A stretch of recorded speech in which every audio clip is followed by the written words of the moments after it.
Olá, amigos! Então, no vídeo passado, eu tinha pedido para você abrir sua Bíblia no livro de Provérbios, capítulo 4, e para ler o capítulo 26, Provérbios, capítulo 26, versículo 4 e 5. Quem leu já? E aí nós vamos encontrar algumas diferenças na Bíblia entre sabedoria e discernimento. É algo interessante para você aprofundar o estudo. E tem algo muito importante aqui no capítulo 26 de Provérbios, que é a questão do paradoxo. Eu já falei para vocês que é algo que eu admiro muito, que eu gosto de estudar, a questão do paradoxo, e nós como líderes precisamos entender o que é paradoxo, entender os paradoxos. O que é o paradoxo? É uma coisa que é e não é ao mesmo tempo, né? Entender essa questão do contrário, das coisas serem e não serem, e entender onde que se encaixa cada coisa, né? Então, Jesus usou muito nos seus ensinos a questão do paradoxo, de virar ao contrário as coisas, e há um assunto bem interessante para a gente estudar, é a questão do paradoxo. E no capítulo 26 de Provérbios, se você perceber no versículo 4 e 5, traz um paradoxo aqui. Fala uma coisa e depois fala outra, justamente ao contrário. Então fala assim, ó, quem dá uma resposta séria a uma pergunta tola é tão tolo como quem a fez. Responda ao tolo de acordo com a tolice dele, para que ele não fique pensando que é sábio. Então, na linguagem de hoje, tá até mais... dá até para entender melhor, mas dependendo da versão que você leu, Provérbios 26, versículo 4 e 5, parece que está falando uma coisa no versículo 4 e no versículo 5 fala justamente para fazer o contrário, né? Está dizendo que você não deve responder aquele que é um tolo.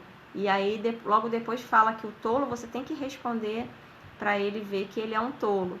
Então, essa seria a diferença entre sabedoria e discernimento, né? Você usa uma coisa numa hora, por exemplo, tem situações que é melhor você não responder a pessoa que é tola, mas tem situações que você deve responder, e aí seria uma linha tênue entre a sabedoria e o discernimento. E eu vou dar indicações para vocês hoje aqui de livros muito interessantes. Se você quer continuar estudando esse assunto do discernimento, eu tenho aqui alguns livros para mostrar para você, porque realmente é muito interessante estudar isso, tá?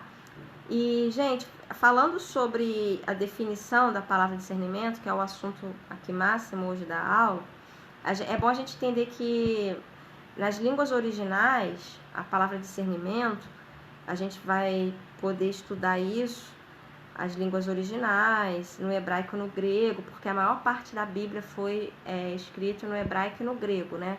Então é muito importante quando a gente está estudando um texto bíblico, a gente vê no original, no hebraico, no grego, para ver a etimologia da palavra, o que significa, a gente vai ter um entendimento melhor do assunto que a gente está estudando. Então, a maior parte da Bíblia foi escrita em hebraico e no grego, e em ambas essas línguas, tanto no grego quanto no hebraico, aparece a palavra discernimento. Tem uma palavra que pode ser traduzida como discernimento. Então, no hebraico, essa palavra é bin. Essa palavra aparece quase que 250 vezes no Velho Testamento. E ela pode significar entendimento, né? Entender, perceber, considerar, ser prudente, observar de forma atenta. Tudo isso é tradução para a palavra bin, tá? Essa palavra com 3 letras, B-I-N, bin. E essa palavra, então, também a gente entende essa palavra como um intervalo ou separação, espaço entre as coisas, significa separar as coisas, fazer distinção. E numa das versões bíblicas americanas, essa palavra bin, do original do hebraico, é a habilidade de fazer a distinção entre as coisas, que vai dar origem a essa palavra discernimento, tá? Essa palavra bin tem vários termos derivados que derivam de bin. Ben, B-E-N também deriva de bin, que significa separação ou espaço entre as coisas, aquilo que está entre as coisas. E a palavra bina também, que a gente conhece no português, a gente usa, essa palavra bem, e também no português algumas palavras que têm esse prefixo bem, significa fazer separação, ficar entre as coisas. Por exemplo, a gente usa no português a palavra Benjamim, né, quando a gente precisa colocar a tomada, e para aplicar a tomada, né, a gente vai precisar de um Benjamim. Então esse Benjamim, esse bem, significa que fica entre né, a tomada e ali para conectar. Então o bem, essa palavra bem é traduzido por entre. E quando relacionado à palavra discernimento, é usado com verbos que tem a ver com julgamento, tomada de decisões, contexto em que a pessoa deve distinguir entre múltiplas opções, a pessoa consegue distinguir, ou seja, a pessoa é capaz de fazer separações entre as coisas. Vamos lá continuar a aprofundar para a gente entender o que seria o discernimento. Você concorda comigo que algumas pessoas são capazes de fazer distinção entre as coisas, de separar as coisas, e isso aí vai dar a falta de discernimento. A pessoa toma a decisão errada porque ela se confundiu, ela foi enganada, ela foi incapaz de separar, de discernir as coisas. Então vamos lá, vamos continuar aí no nosso estudo. Abre sua Bíblia agora em 1 Reis, capítulo 3, versículo 9. Olha aqui algo interessante no livro de 1 Reis, que vai falar sobre essa capacidade aí de discernir, de separar as coisas. A Bíblia usa muito esse termo, 1 Reis, capítulo 3, versículo 9. Deixa eu abrir aqui a minha Bíblia. Você pode me acompanhar aí com a sua Bíblia. 1 Reis 3, 9. Portanto, dá-me sabedoria para que eu possa governar o teu povo com justiça e saber a diferença entre o bem e o mal.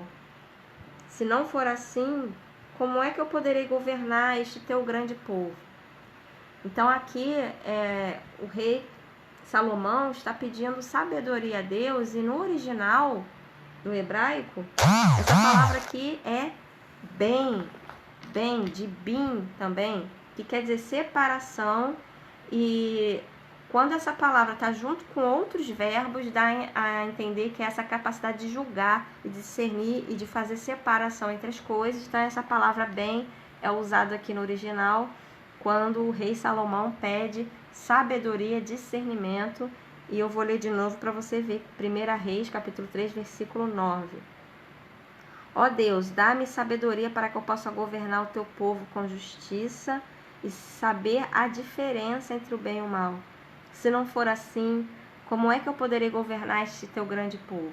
Então, uma linda oração que o rei Salomão faz, que todos nós líderes devemos fazer, né? Pedir para Deus a capacidade de fazer o julgamento correto, saber diferenciar as coisas, fazer diferença entre o bem e o mal, tomar as melhores decisões em prol do povo, em prol daquelas pessoas que estão debaixo da nossa liderança. Tem um texto também de Isaías, capítulo 2, versículo 4, anota aí, para você ler esse texto. Também é a mesma palavra, a mesma raiz da palavra que está aparecendo aí. Então, assim, a base do discernimento é identificar as diferenças, fazer os julgamentos corretos, baseados na distinção de várias opções. E quando que a gente tem que exercer o discernimento? Gente, o tempo todo nós temos que tomar decisões. O tempo todo, quem é que não quer acertar? Quem é que não quer tomar decisão? E não é só questão de querer, de desejar isso para você mesmo, mas para as pessoas que estão debaixo da sua autoridade, que dependem das suas decisões, da sua liderança. É uma responsabilidade a gente se desenvolver no nosso discernimento espiritual.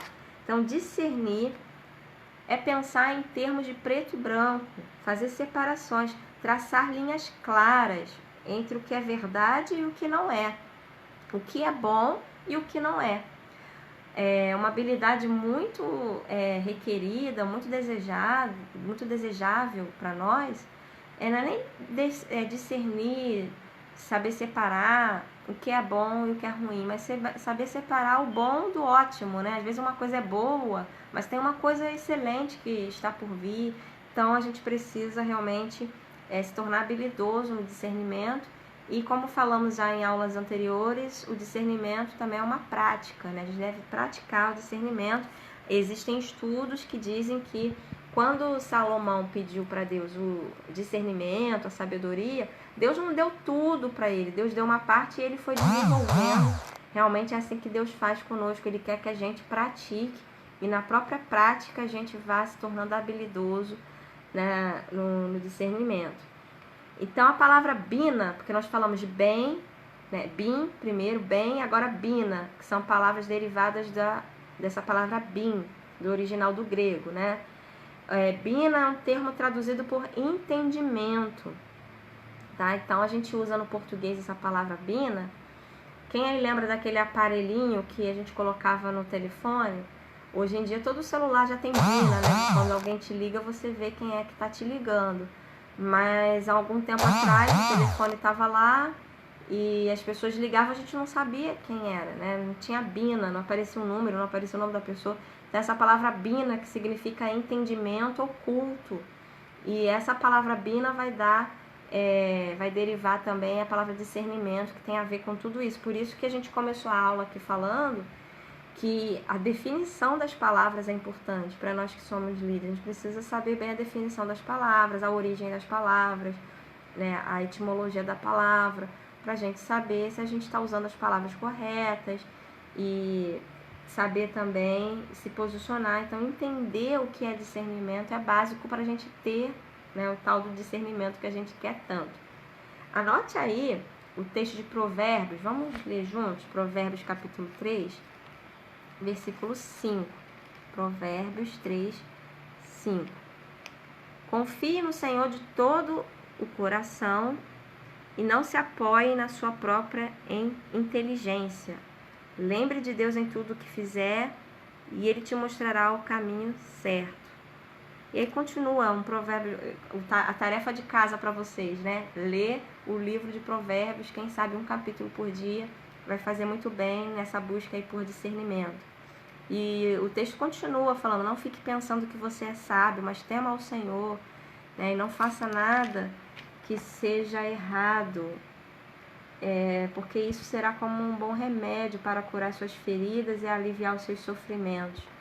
Que textos maravilhosos aqui no livro de Provérbios. Mas o que a gente quer chamar a atenção aqui para esse texto? Provérbios capítulo 3, versículo 5. Que o texto fala sobre coração e mente. O texto fala assim, busca o Senhor de todo o seu coração e não se apoie no seu próprio entendimento. Então a questão aí do coração e da mente. E aí a gente vai conseguir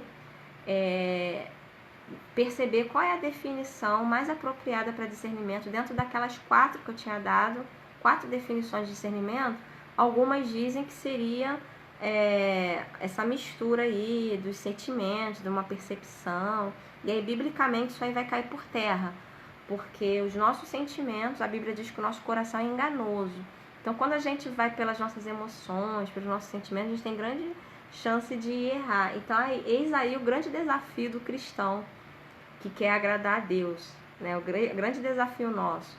A gente tem os nossos sentimentos, nossas emoções, a gente tem o nosso entendimento, a nossa mente, como que a gente vai tomar as melhores decisões, pensar corretamente, se o nosso coração é tão enganoso e o nosso pensamento também tem tanta coisa que não provém do Senhor. Mas eis aí o nosso desafio. Quando a gente lê no livro de Daniel, capítulo 10, versículo 1, tá falando nessa mesma palavrinha aí que Daniel ele tinha a capacidade de julgar corretamente as coisas, até de fazer interpretações corretas, né, do sonho do rei. Ele tomava as melhores decisões para a vida dele e ajudava também na tomada de decisões. Tanto é que ele entrou na Babilônia como um simples servo lá, sábio, mas depois ele se tornou um dos maiores no governo lá da Babilônia, porque ele tomava as decisões corretas. Depois você lê Daniel capítulo 10, versículo 1, a palavra é a mesma, que Daniel tinha condições de julgar aquilo que era certo e errado. Que coisa maravilhosa que nós devemos buscar.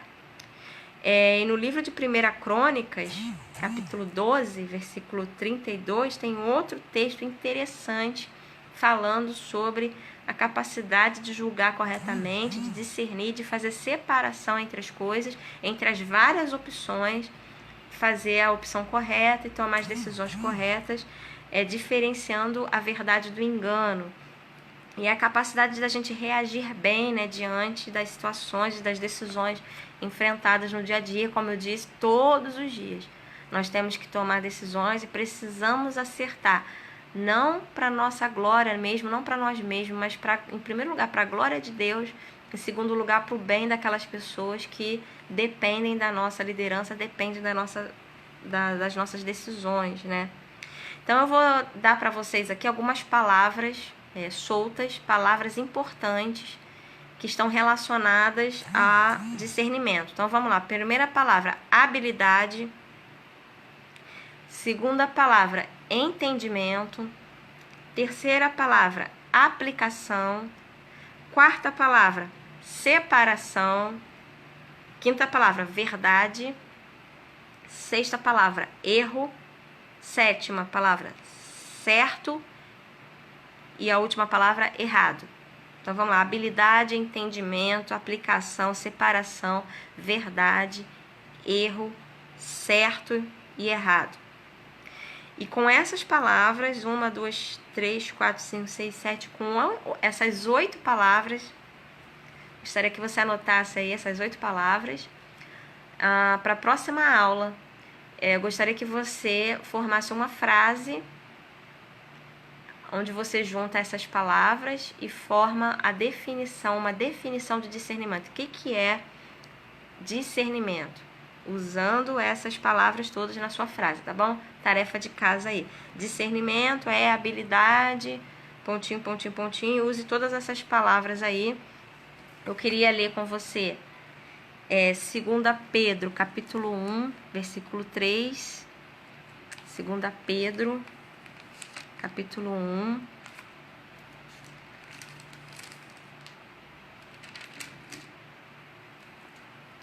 Versículo 3. Olha o que diz 2 Pedro 1:3.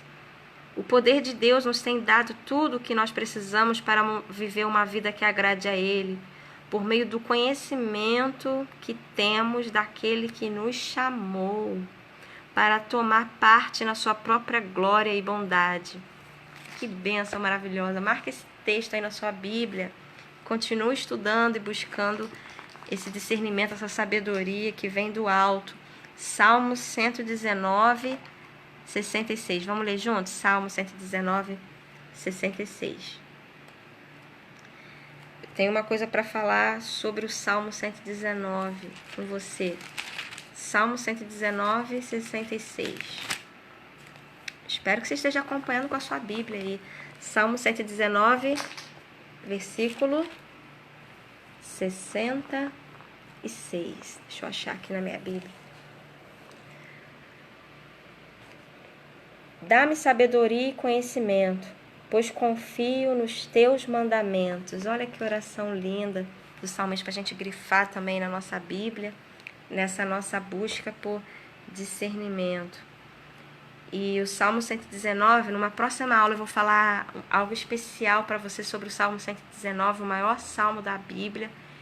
E tem muito sobre essa questão que nós estamos buscando aqui, sobre a questão das tomadas de decisões, acertar, conhecer a vontade de Deus, no livro de Salmos também.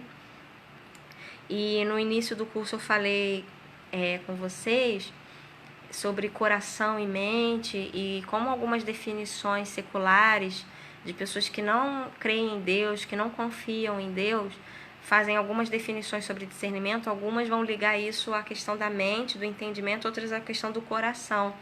Mas o que eu quero deixar aqui claro para vocês é que nós estamos falando do discernimento espiritual, algo que vem do Espírito, não da nossa mente, das nossas emoções, mas da nossa relação com Deus. Nós temos comunhão com Deus, nós que somos filhos dele, que fomos lavados pelo sangue de Jesus, nós temos comunhão com Deus, e é daí que vem o nosso discernimento, a nossa habilidade, a nossa capacidade de discernir.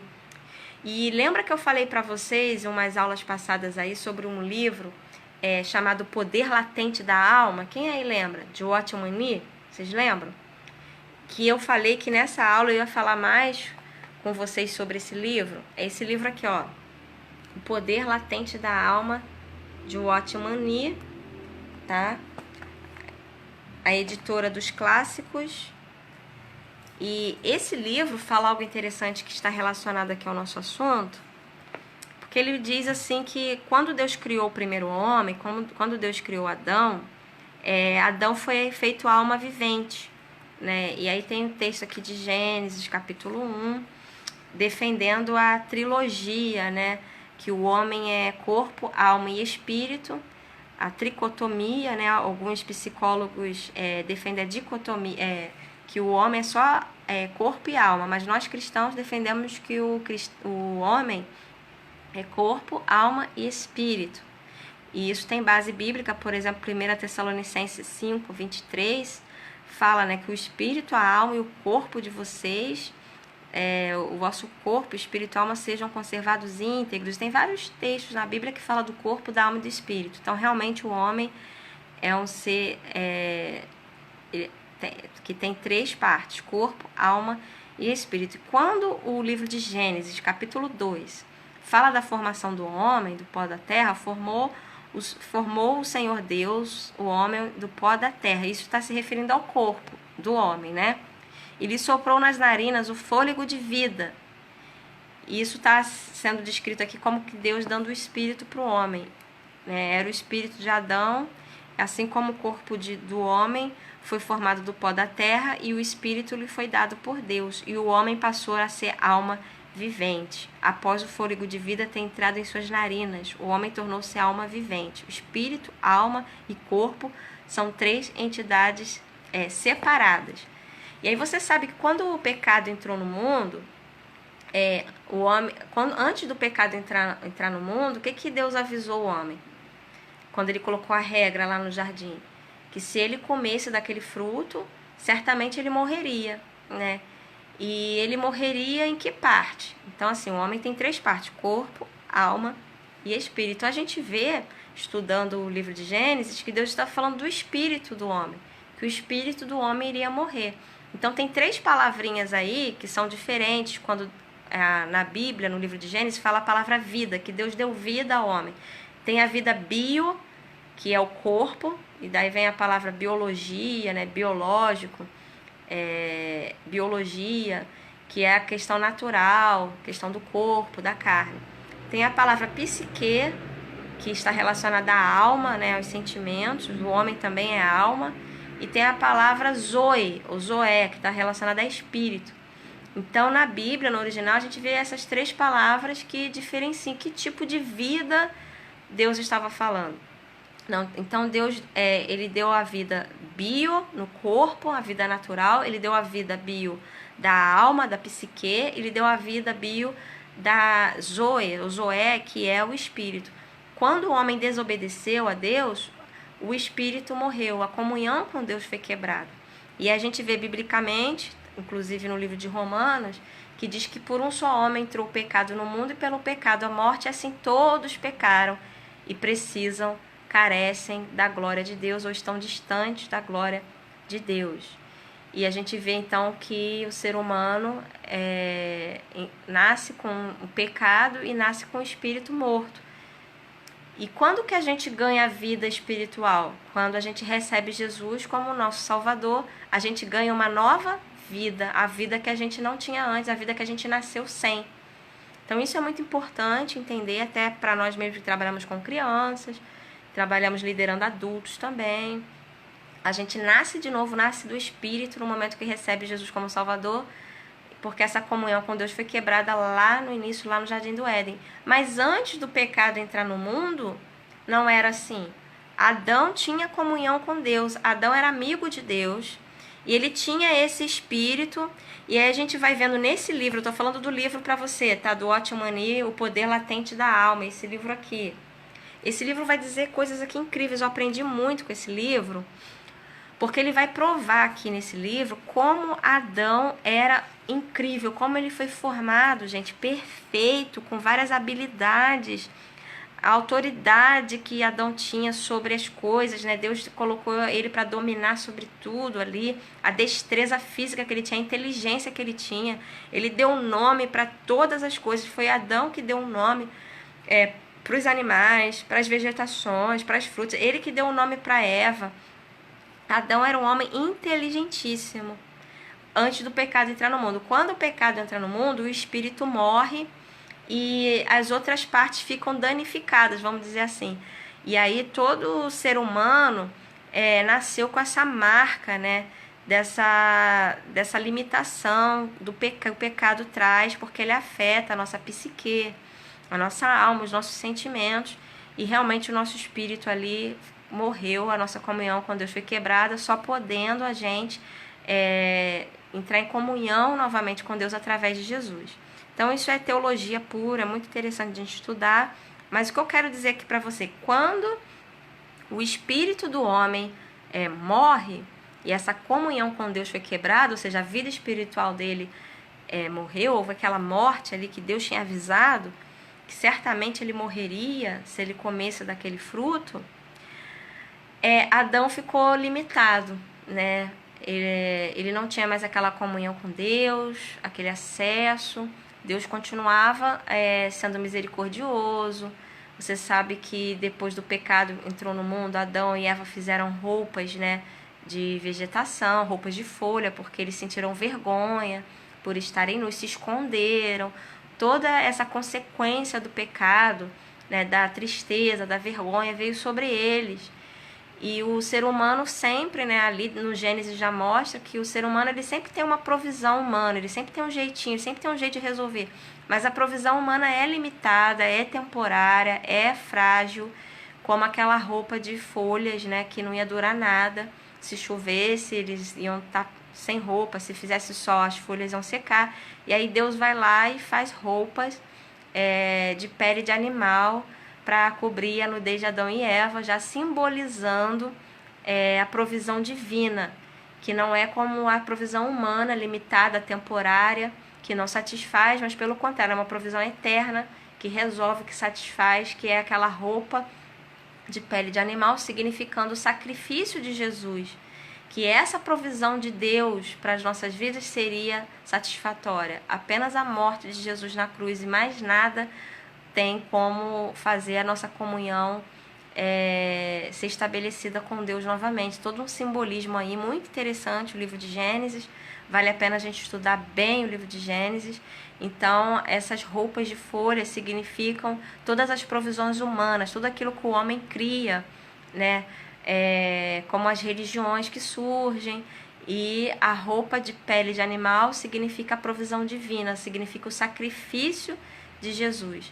Então, qual é a diferença das religiões para a verdadeira religião?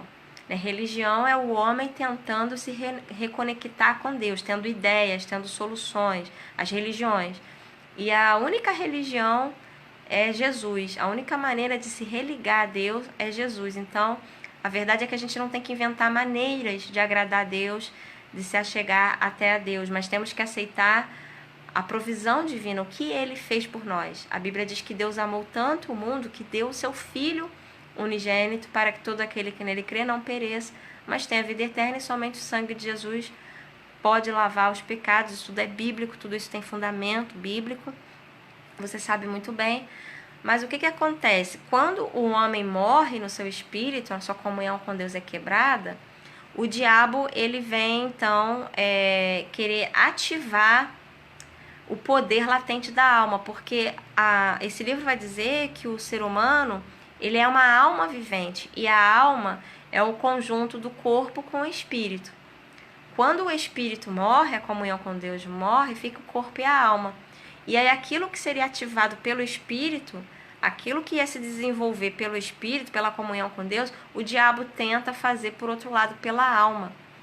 Então você vê aí pessoas que tentam adivinhar coisas, pessoas que não conhecem a Deus, pessoas que querem ter assim, poderes mirabolantes e querem fazer tudo aquilo que Deus proíbe na sua palavra. Isso é o poder latente da alma, é o diabo tentando usurpar, né, fazer aquilo que Deus faz no espírito. O diabo quer atuar na alma das pessoas. Não é interessante isso?